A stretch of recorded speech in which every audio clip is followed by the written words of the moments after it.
I think we were talking about Bobby Roode and his feud with Dolph Ziggler before. I'm sorry, I cut you off, and we went on like 7 different tangents there. We never really went too much farther into that. Well, we'll touch on that a little bit later in the Hell in a Cell preview, which we will get to that after this segment, the final segment of the show. We will be talking about that. So, but just to say real quick, I'm looking forward to it. Go ahead, Jarod. All right, so it is time for the 3 count, and we talked about overlap from the previous segment. We were just talking about announcers, so that is going to take us to our Twitter question of the week. For only the second time ever, Michael Cole missed Monday Night Raw this past Monday night so he could attend the wedding of his son. So the Twitter question of the week that I posted on our Heel to the Face Twitter account, where you can vote on the Twitter question of the week and get a direct link to our podcast, was: is Syracuse University alum and voice of Monday Night Raw overrated, underrated, or just right? I don't want to say just right, so I said neither. And it was actually neither. 67% said he was treated just about right. 25% said overrated. 8% said underrated. Let's start with Paul. Michael Cole, in your eyes, what would you put on his tombstone? You should have shaved off the flavor saver. I think he definitely should have shaved that off. I think that would be definitely on his gravestone. Keep away that kind of beard. That's poor facial hair quality. But no, seriously, what I would put on there is kind of neither. I don't think he's overrated. Don't think he's underrated. I think he's right there in the middle. And maybe that's a cop-out answer. That's what I voted for on the poll. And here's the key for me is he's just been perfect. He has the perfect balance. While sometimes I think maybe I wish he had the Mauro Ranallo in terms of the vernacular and the ability to describe certain things in different ways. But I kind of like his wide knowledge. I mean, he's been there forever. He's got the experience. He's kind of got the veteran savvy. Vintage Randy Orton. I like what he is. And we kind of got like a taste of that because he's almost always there. So we got a taste of that with him leaving, and I kind of missed that during the broadcast. Brandon, what is your opinion on Michael Cole? I know we never really talk about Michael Cole too much. He seems to just not be of newsworthy, but I think I think you hit it right there with your last comment there. It's not like he's newsworthy because he's not a controversial figure. He's just a guy like Bill Belichick would like this guy if he was a football player because it's like he's like your do your job guy. He's just he's not underrated. He's not overrated. Like you said, he's just right. I think I voted neither. He's just a guy. He just does a great job, and it's not like he's not unforgettable, but he's not forgettable. I mean, it's kind of in between. Like, did I realize he was off the air like last night? It took me a little bit, but I'm like, oh, this is kind of different tonight. I do think he is the A player when it comes to the broadcast team right now. I think him and Corey Graves especially. I mean, I'm not trying to rip on Booker T, but I think Booker T is definitely the weak link of the trio. But I didn't miss Michael Cole, but it's one of those things where it's like, I'm like, oh, he wasn't on tonight. This is interesting. I don't think the show was it lacked anything. So my answer is that he is underrated. So you were the 8%? Michael Cole, wow. He is a Syracuse University grad, which to me gives you a lot of credit in the communication world because of their Newhouse school and the fact that they've graduated the world, the Bob Costas. And that's one thing that I feel that's kind of annoying. I feel that Michael Cole needs to get more recognition from his university, because that's one thing. The university is always honoring broadcasters. I live in the Syracuse, New York area. If you're listening to us outside the Syracuse, New York area, you may not know this, but people like Bob Costas, Mike Tirico, Marv Albert, all these people, Beth Mowens, anybody who's ever attended the university is always coming back to the university for galas and being honored. And I'm not saying you need to name a wing or a library after this guy, but just because you broadcast wrestling doesn't mean that you are not in the same realm of a Bob Costas. Before he was in the wrestling world, he was in Iraq. He was overseas covering the war for CBS national radio. Yep. He is a serious journalist, and the fact that he has been with WWE so long, to me, because he's not really a character outside that little spat he did with Jerry Lawler at WrestleMania 27, he is the voice of reason. I know everyone always says Jim Ross, essentially. Jim Ross is the voice of WWE. Everyone always says Jim Ross is this, the professional, the stamp on WWE in the sense of that he gives them legitimacy. Jim Ross obviously branched out and did Oklahoma City Thunder games and some NFL games and some college football games. Sooner games he's done all sorts of stuff in the regular sports world because a lot of people give him credit. A lot of people thought that he was really good at WWE and said, why does that have to define him? He's a good sports broadcaster. Well, I think the same should be said for Michael Cole. How come more radio shows aren't calling for Michael Cole to come in and do some guest commentary on a Boston Celtics game or whatever have you? I think Michael Cole... He could definitely do it, I think. I think Michael Cole is somebody whose broadcasting skills should branch out of WWE. And while everyone says Jim Ross's broadcasting skills is what gave WWE its legitimacy, it's Bob Costas, it's Howard Cosell, I think that's false. I think Michael Cole, while I love Jim Ross, I think Michael Cole is what gave it its legitimacy because he came in not as a wrestling announcer who just happened to come through the wrestling ranks of low levels like Jim Ross did. He went to school for broadcasting. He wanted to be a broadcast journalist. And that's what he's never swayed away from that. He's never really had catchphrases. He has just been kind of the steady, do your job broadcaster who never really gets in the way of the action, and he's been doing it for so long. I don't think he gets as much credit as he deserves.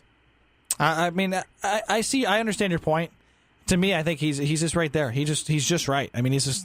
I personally, I'm a JR guy. I mean, I grew up in that era where he would always, Stone Cold, all that stuff. JR. I get that he's not as exciting. I'm just saying he is. He's like Steady Eddie. He's like Steady Eddie. If I was to go to somebody who laughs at professional wrestling and says like, wrestling's silly, it's not a sport, it shouldn't. Why do they broadcasters? What are they broadcasting? It's it's silly. So wait, are you using Michael Cole's integrity? I wouldn't bring Jim Ross as the stamp of like, well, this guy's like, for example, if I was going to say somebody should be honored in a broadcasting Hall of Fame because of their integrity and they were out of WWE or the professional wrestling world, Michael Cole would be the first person to think of. I don't think Jim Ross should be honored in because I don't think he ever went to broadcasting school or anything like that. Michael Cole did that. Corey Graves, Booker T, these people didn't do that stuff. Michael Cole, I think, should be honored outside the world of WWE as a broadcast journalist. I think he just does his job. Guys, just a quick nugget. We may have Jim Ross on the show in the near future. A little nugget for you guys to chew on there. I like that. You don't say stuff like that if you don't. That's promising. You're saying, kids, we might be going to Disney World next year. You can't say that, kids. You don't say it until it's revealed. Now, come on now. So that's so we call that in the business a tease, right? That's a possible teaser. It's going to be a sad tease if it doesn't actually come true. So keep that to yourself, Paul, unless we have some confirmation. Got a lot of pressure. Yeah, Paul, just so you know, if you drop the ball on this, our listeners are not going to be happy with you, just so you know. Not at all. So we're moving on. The TLC pay-per-view is the next pay-per-view for Monday Night Raw, and their poster has been revealed. And on the poster, it has Dean Ambrose, Seth Rollins, and Roman Reigns, and it doesn't just have them, but it has like a little caption, I guess, and it says The Shield. So my question this week is, what can WWE do, if anything, or should they do, to prevent spoilers like this coming out in the world of marketing? This isn't new. This isn't the first time. Stone Cold Steve Austin was out on injury for so long, and next thing you know, he was on a poster for a pay-per-view, and you're like, he's going to be back in time for Unforgiven because, he's on the Unforgiven poster. I don't like it because what WWE should do is, if they find that if they should threaten somebody with losing their job. The problem is I don't feel that WWE takes this too seriously, or they would have done this years and years and years ago. This isn't the first time. This has happened for like 20 years. I don't like it. I think the whole thing with we always revert to this, but there was rumors about the Hardy Boys coming back, but no one really had any concrete evidence. They're having an event right down the street, so to speak. Yeah, you didn't. I mean, you don't. It's like you didn't know. That's what made it so electric, because you're like. I mean, you had a feeling, but you're like, okay, let's see. WWE might let me down again, and it's like the Hardy Boys came out, and I mean, you were there. It was electric. Yeah, I mean, I'm watching on TV. I'm like, this is freaking awesome.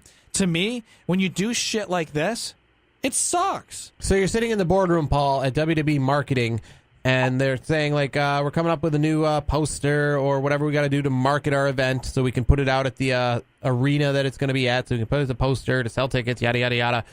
You have any ideas, Paul? What would be your idea? I don't think there's any way to really prevent this. It's almost like, leaks coming out from anything and everything everywhere. So, to me personally, I think you just kind of have to embrace it. But do you think maybe they shouldn't just be putting the shield on why did they have to be the headline of the poster? Granted, I feel that they can be at the show, and maybe when it's revealed that they're going to be there, then you can have like an updated poster in which then, for example, Kevin Owens and Shane McMahon are kind of like would be on the poster for Hell in a Cell. They're two faces over Hell in a Cell. But that wasn't the official poster for Hell in a Cell like 2 months ago if you were on your DirecTV subscription. It would just say like WWE Hell in a Cell with a picture of Cell. Maybe have a picture of The Undertaker or Kane or something like that like it's had in the past. But it doesn't actually reveal any storylines. So I get what you're saying is that if you make it can't really be stopped from getting out. But how about you don't make it? Well, how about this? I mean, in terms of the crystal ball, tell me if I'm kind of out of line here, but didn't everyone see this whole Shield thing coming, including us anyway? So what's the big deal that if it got revealed? Like, maybe... Because it hasn't actually been revealed from WWE yet. Let me ask you guys this. Let me ask you this. So. The TLC poster, when was it like, I don't know, jailbroken, so to speak? When was it released? Like a week ago. Do you think like before Raw? Do you think because of that, WWE's reaction was okay? We realize that it's out. We're not going to comment on it, but don't you think they might change the storyline a little bit and then pull what they did on Monday night? That's my gut feeling on that. Maybe they saw the leak and they're like, all right, well, I guess we can roll with it. What I think is WWE needs to try this. Okay, and if it doesn't work and it loses them money, then go back to the way you were doing business. But when you advertise house shows or you advertise future shows, you don't have to advertise matches. You can advertise who's going to be there in the extent of, because that I think is what sells tickets. Sells it, yeah, definitely. Okay, so you don't have to say Jinder Mahal is going to be defending the WWE Championship against Shinsuke Nakamura when you're like, oh, that's funny because they have a pay-per-view this week. They're telling Jinder Mahal is still going to be champion. You can just say Jinder Mahal is going to be there and Shinsuke Nakamura is going to be there. You don't have to advertise matches because, frankly, WWE, even though they advertise these matches, they still change them all the time. So it's not like they don't change them. So if you're going to change them and you know that it's possible to change them and that you do it more so than not, then just stop wasting our time advertising matches, making us being like, oh, does that mean that like at the pay-per-view? The same with this TLC pay-per-view. Okay, if you put Roman Reigns on the pay-per-view poster all by himself, or you put The Rock or John Cena or whoever you want to put on the pay-per-view, or you don't want to put anybody, you just want to put a collage of Raw superstars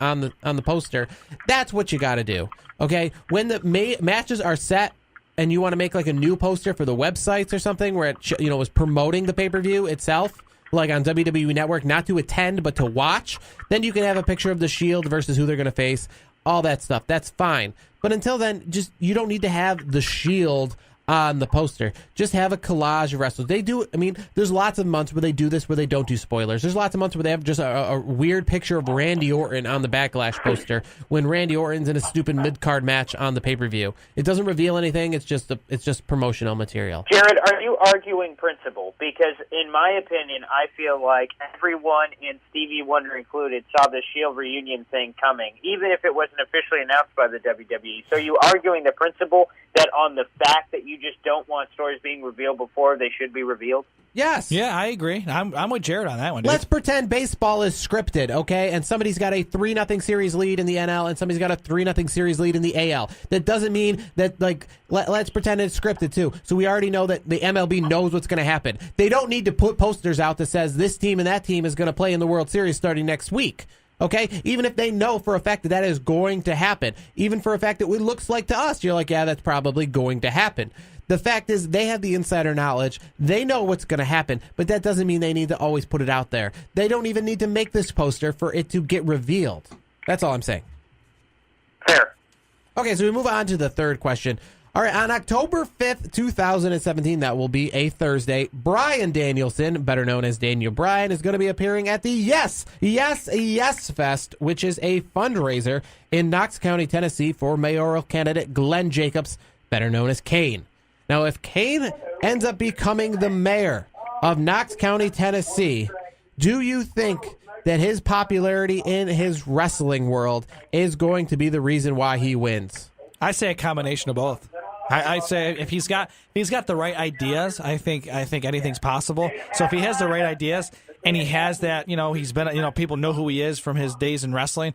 I think it's the best of both worlds. If he has the right plan, I think I think it's a great play all around. Paul, do you think that this yes fest, bringing in his former tag team partner, is good or bad for him in the sense of trying to be taken seriously? Is he using wrestling a little too much here?